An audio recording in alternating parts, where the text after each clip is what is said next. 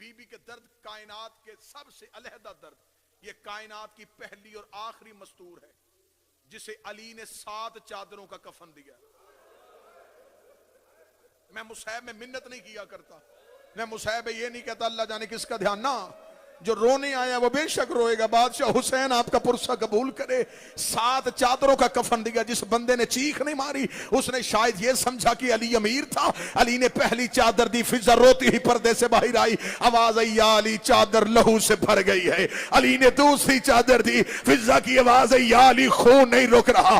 علی نے تیسری چادر دی, فضا کی آواز آئی یا علی زخم بڑا گہرا ہے. علی نے چوتھی چادر دی, فضا نے روتے ہوئے علی کے قدموں پہ سر مارا, رو کے کہتی تیری ولایت کی قسم زہرا کی پسلیاں شہید ہو گئے.